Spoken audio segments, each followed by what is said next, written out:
जो बालक हरियाणा में ग्रुप सी और ग्रुप डी की तैयारी करने वाले एस्पिरेंट बालक हैं, यह वीडियो स्पेशल उन खातर होने वाली है क्योंकि जिन बालका का कन्फ्यूजन बन रही है कि के पढ़ा के नहीं पढ़ा, कैसे पढ़ा, इन चीज़ों के सारे जवाब इस वीडियो में मिलने वाले हैं। और क्यों कर तैयारी करनी है और क्यों कर प्लान करना है, वो प्लान ही डिस्कस करा जाएगा इस वीडियो में।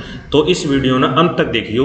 वो बालक जो रियल में कामयाब होना चाहते हैं और रियल में अपना सक्सेस देखना चाहते हैं, तो वो इस वीडियो ने देख चलिए। जिस बालक ने नो लगे कि कोई वीडियो टाइम खराब करने लग रही है, तो वो वीडियो ने स्किप करके जा सके है। और सबसे पहली बात कि जो बालक सुन नहीं सकता, कोई चीज़ समझ नहीं सकता, सिर्फ अड़बड़ाहट में रहेगा, तो वो बालक तो कामयाब हो भी नहीं सकता, क्योंकि जो चीज़ समझ के करेगा ना, वो ही बालक कामयाब होगा। तो इस वीडियो में स्पेशल वो ही चीज़ समझाई जाऊंगी।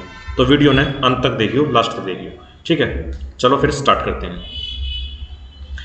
यानी कि स्ट्रैटेजी का मतलब है प्लानिंग। तो के प्लानिंग होनी चाहिए सर एग्जाम खातर हमारी, तो उसी चीज़ पर भी डिस्कस कराएंगे और हर चीज़ का एक प्रॉपर मीनिंग समझाया जाए कि यह चीज़ क्यों जरूरी है, ठीक है। तो स्ट्रैटेजी में सर क्या चीज़ हुआ, हमने किन की बातों पर ध्यान रखना चाहिए, तो वो चीज़ है 4 चीज़ बताऊंगा मैं उनमें, ठीक है। और जिन बालका ने वो चीज़ फॉलो कर ली, तो वो बालक जरूर सक्सेस होगा, उसकी पक्की गारंटी है। और जिस बालक ने ये चीज़ नहीं अपनाई, तो भाई उसका तो वो अनसक्सेस है भी। तो सबसे पहली बात क्या अगर स्ट्रेटजी में कोई भी प्लानिंग में किस एग्जाम की तम के तैयारी करना है, तो उस एग्जाम का के पैटर्न है। तो सबसे पहली चीज़ है एग्जाम पैटर्न। किस एग्जाम का, जिसमें तुमने सक्सेस होना है, जिसका तुमने एग्जाम देना है। पहले तो डिसाइड तो करो तुमने कौन सा एग्जाम देना है। तो एग्जाम पैटर्न भी रहना चाहिए सब उस एग्जाम जॉब के लिए। उसके बाद रिसोर्सेज और प्रेफरेंस होनी चाहिए, मतलब किस चीज़ में तुम प्रेफर करो। उसके बाद जो सबसे इम्पोर्टेंट है एक स्टूडेंट के लिए, प्रीवियस ईयर क्वेश्चन। सबसे मेन इंपॉर्टेंट यह चीज़ है प्रीवियस ईयर क्वेश्चन। और जो बालक सिर्फ किताब पढ़ी जावे हैं, आज यह किताब पढ़ ली, कल कौन सी और किताब पढ़ ली, वो बालक अनसक्सेस रहोगा हमेशा। और जो मैंने प्रीवियस ईयर क्वेश्चन की बात बताई है, इसका वेटेज कितना रहने वाला है, वह भी इस वीडियो में आगे डिस्कस करने वाले हैं। Previous year question. और चौथी चीज़ जो सबसे इंपॉर्टेंट है प्रीवियस ईयर क्वेश्चन तय भी, वो है टाइम टेबल। किसी भी बालक का अगर कोई टाइम टेबल नहीं है ना, तो वो बालक से कितना ही पढ़ लियो, क्योंकि बिना टाइम टेबल का एक कंटिन्यूसली वह चीज़ ग्रो नहीं कर सकती। तो एग्ज़ाम पैटर्न की है, नेक्स्ट स्लाइड पर देखेंगे कि एग्ज़ाम पैटर्न की है। जो इस वीडियो में बता दिया ना एग्जाम पैटर्न और रिसोर्सेज, बस सिर्फ उस वीडियो में देखकर है उसने स्किप कर दियो। और जो अगले 2 चीज़ बताऊंगा, PYQ और टाइम टेबल पर ध्यान देना है, बस इतनी ही चीज़ है। ये एग्जाम पैटर्न की है, चलो इससे वीडियो में डिस्कस कर लेंगे। HSSC में क्या एग्जाम पैटर्न है ग्रुप डी के लिए, थंबनेल में देख लिया होता हमने, ग्रुप डी के बारे में स्पेशल प्लानिंग करी जा रही है। तो ग्रुप डी में सबसे ज़्यादा जो वेटेज रहने वाला है हरियाणा जीके का। तो कितने नंबर की यह चीज़ भी होना चाहिए, क्योंकि उससे का आधार पर हम रिसोर्सेज डिसाइड कराएंगे। यानी कि 25 नंबर की आने वाली है सर हरियाणा जीके। उसके बाद मैथ कितने नंबर का आने वाला है, मैथ कितने नंबर का होगा, 15 नंबर का। उसके बाद रीजनिंग कितने नंबर की आनी है, रीजनिंग सर 10 नंबर की आओगी। उसके बाद हिंदी कितने नंबर की आओगी, हिंदी आओगी 10 नंबर की। इंग्लिश कितने नंबर की आओगी, इंग्लिश भी 10 नंबर की होगी। उसके बाद इंपॉर्टेंट रोल जो प्ले करा है साइंस कितने नंबर की होगी, वह भी 15 नंबर की होगी। उसके बाद इंपॉर्टेंट रोल किसका है, जीके का, सेंटर जीके का। इसके कितने नंबर के क्वेश्चन होंगे, 15 नंबर का, ठीक है। और क्या रह गया, हरियाणा जीके होगी math, reasoning, English, Hindi, science और जीके। यानी कि 15 15 15 और 15, यानी कि 45 ये और 25 ये, यानी कि 50 और भी 70 और 70 और 30 100, यानी कि टोटल 100 नंबर का पेपर होना है, ठीक है। क्योंकि इब अमेंडमेंट हुआ था, उसमें पहले 95 नंबर का ग्रुप डी का पेपर हुआ करता, इब की बार 100 नंबर का पेपर हुआ, क्योंकि 5 नंबर वो विदाउट जॉब के मिल जाया कर दे, जो इब की बार कैंसिल कर दिए गए हैं। तो इब की बार ध्यान रहा, क्योंकि 100 नंबर का पेपर होने वाला है, ठीक है। तो ये तो था एग्जाम पैटर्न। इब इस एग्जाम पैटर्न ने अपनी सीट पर चिपका लियो, जब भी बैठ कर पढ़ा करो कि कितने नंबर का कौन सा सब्जेक्ट आने वाला है, तो वो डिसाइड कर लियो। बस एक बार लिख लिया, उसके बाद इस पर बार बार टाइम वेस्ट करने की कोई ज़रूरत नहीं है, ठीक है। तो नेक्स्ट समझाओ जी की बात बताने वाले थे, यानी कि रिसोर्सेज, यानी हमारी के रिसोर्सेज होंगी और प्रेफरेंस के होगी। रिसोर्सेज में हमारे जिस तरह की बुक वगैरह आ गई, ठीक है। प्रेफरेंस मतलब कौन से सब्जेक्ट थी के प्रेफरेंस देनी है जी, ठीक है। तो सबसे पहले ये है कि अगर किसी ने भी कोई भी बुक फॉलो करने लग रहा है ना, सिर्फ उस बुक पर फोकस करो, उससे बुक ना कम से कम 2 या 3 बार पढ़ लो। ये कोई भी बुक अच्छी या बुरी नहीं हुआ कर दी, सिर्फ बुरी उसने कौन बनाया है पढ़ने वाला। अगर उस बुक ने वो सिर्फ 2-3 पेज पढ़ के उस बुक ने वो स्किप कर देगा तो कहने का मतलब है उसने वहाँ रिजल्ट थोड़ी ना दे। एक बुक ने 2-3 बार पढ़ लो, वह तो हमने रिजल्ट देना स्टार्ट कर जाएगी, ठीक है। तो अपने रिसोर्सेज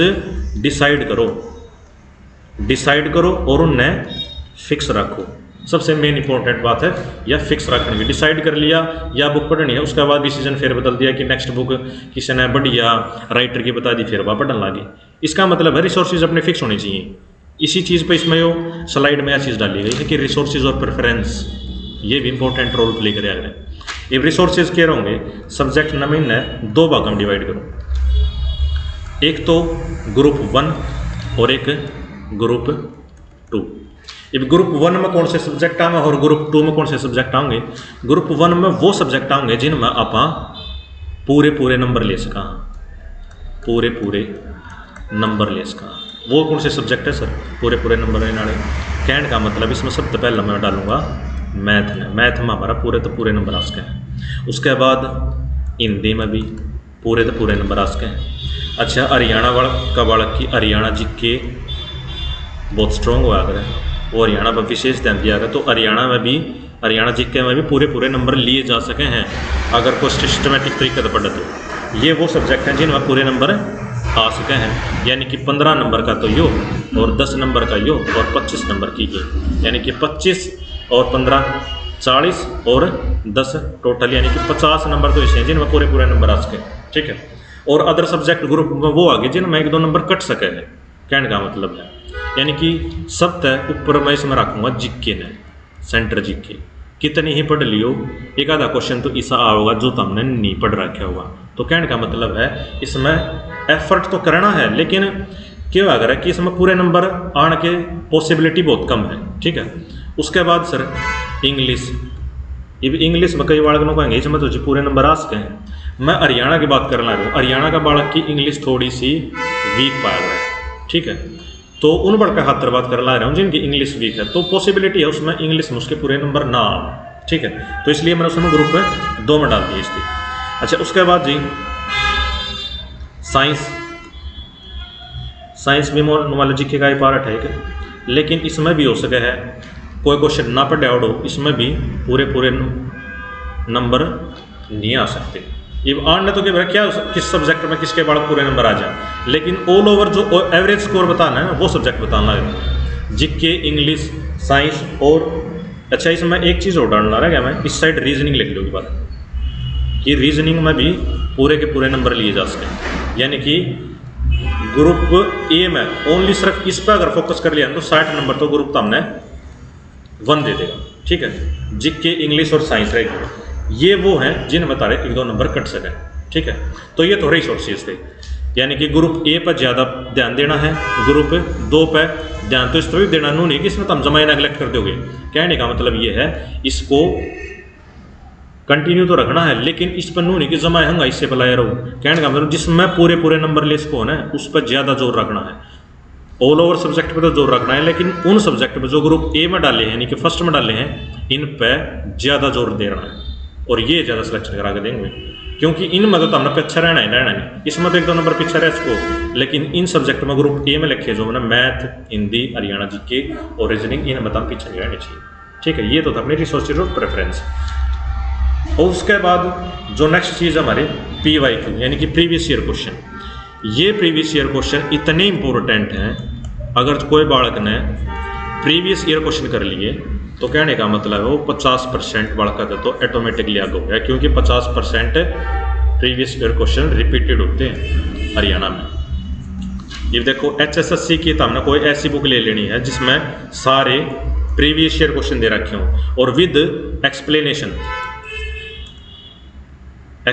के साथ जिसमें PYQ दे रखे हैं, तो वह बुक लगा लो, क्योंकि एग्जाम देने से पहले तारे सारे प्रीवियस ईयर क्वेश्चन हमको तय में बल्ले कर लेने चाहिए, ठीक है। एक ऐसी बुक देख लो जिसमें सारे 10 साल के लास्ट के 10 साल के सारे एग्ज़ाम के क्वेश्चन दे रखे हैं, ठीक है। सबसे इंपॉर्टेंट चीज़ है पीवाई। उसके बाद